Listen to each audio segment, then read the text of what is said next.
Okay, so now that we got a little bit of getting around our workspace, let's take a look at the whole setup and see how it goes.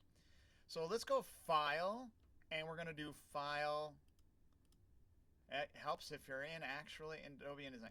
File, New, and let's do New Document. Okay?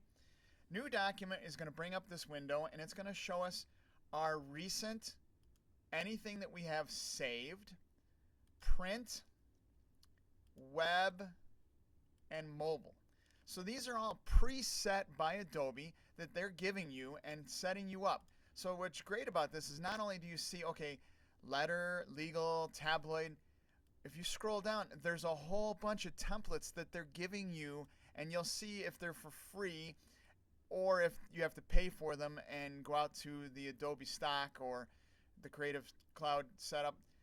Notice here you have print and you have web. So print and web are set up so that you can, the presets have the right dimensions for you.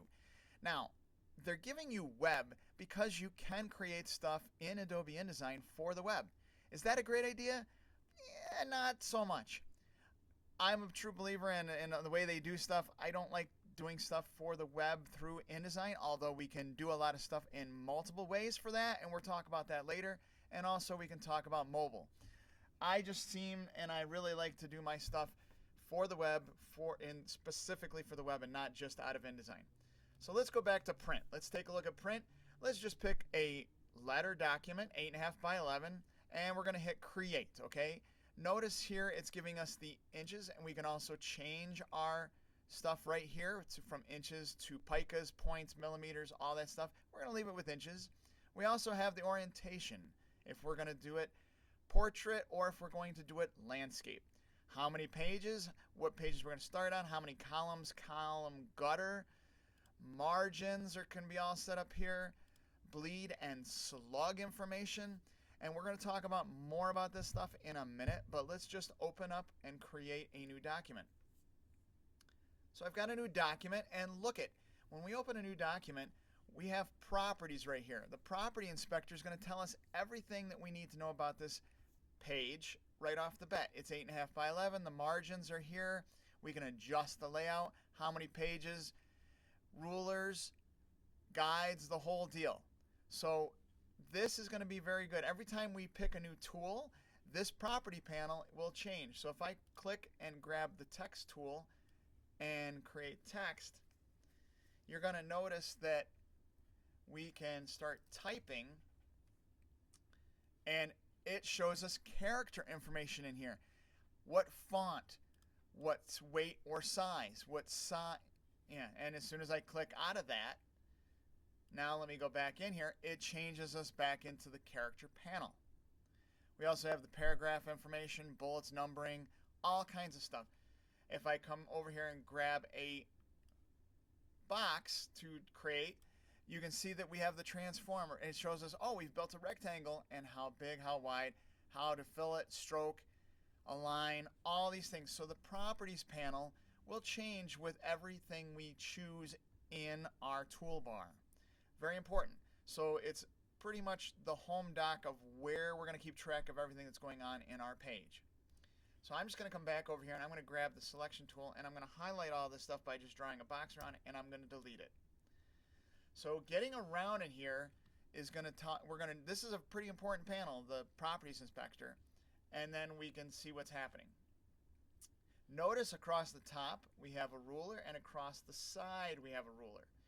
This is very important, especially in page layout or document setups, so we know exactly how big our page is. We're not going to do a whole lot more with the rulers other than know what the size of this is, but a very important thing is creating guidelines to line things up, set things up for our page. And this is exactly where these things are going to work. If I want some guidelines, notice my ruler, or if I'm in text tool, any tool that I'm in the toolbar, as soon as I come up to my ruler, my cursor changes to a different shape per se. If I click in this ruler and drag down, I get a guideline.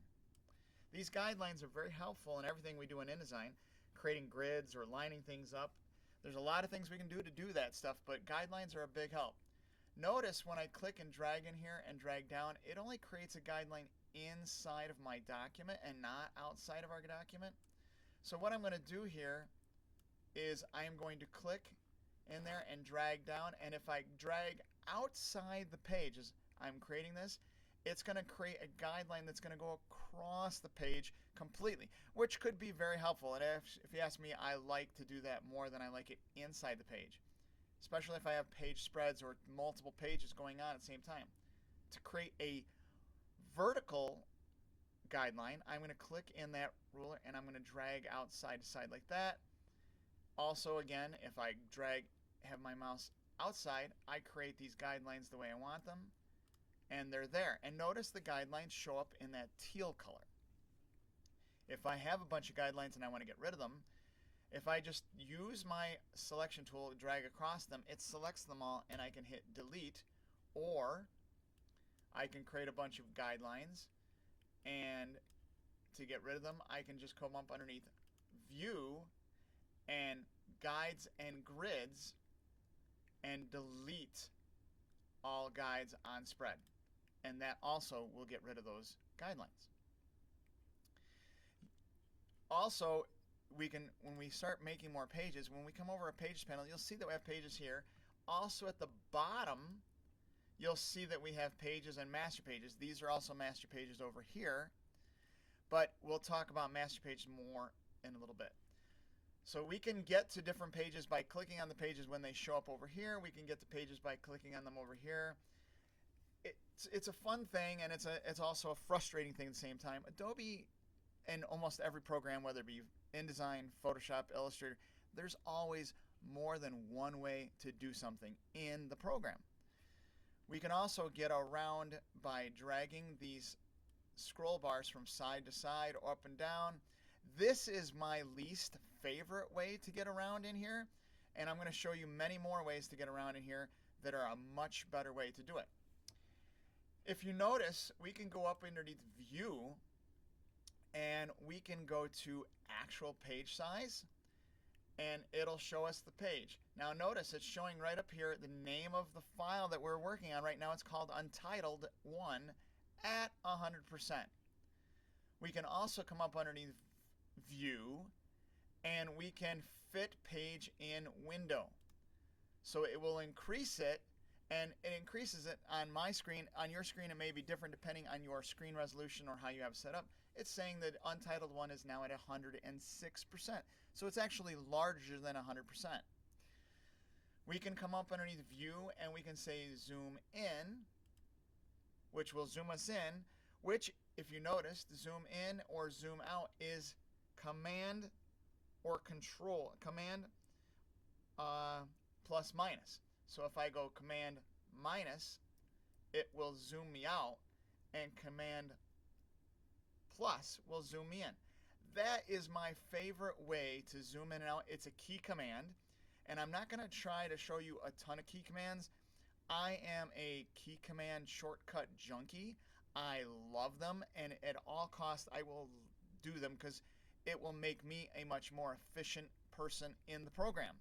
And when you're doing this, these are all, everything I do is on deadlines, so time is money and money is time. I'm going to do things in the most efficient way.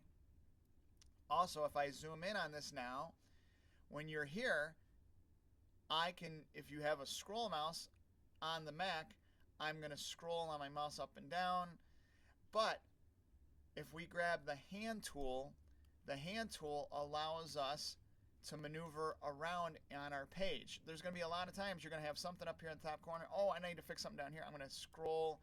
This is much better than trying to move these scroll bars on the top and the bottom.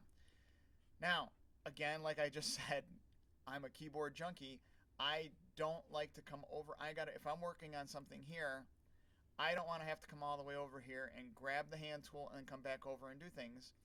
So if I'm in any tool in the toolbar, if I hold down the space bar, it will temporarily turn my tool into the hand tool, and as soon as I take my hand off the space bar, it puts me back in the tool that I was currently in. Now, the only area that this does not work is when I'm typing If I hit the space bar, it's going to give me spaces in the type and not give me the hand tool. So any tool but this, except for when I'm typing, it will temporarily take me into the hand tool, which will move me around. And believe me, this is a big one. That space bar is awesome and it works really, really well. So if I'm in here, I can use the space bar to get me the hand tool, which will be very, very good. And also if I use the plus, minus, or Command 0 or Command 1, fits in screen or gets me back to 100%. These are things that you're going to use a lot when we're working in InDesign. So we're going to move around, we're going to zoom in, we're going to zoom out, and as we go, this stuff will get much smoother, much easier for you, but I wanted to make sure that you saw those things and know where they are.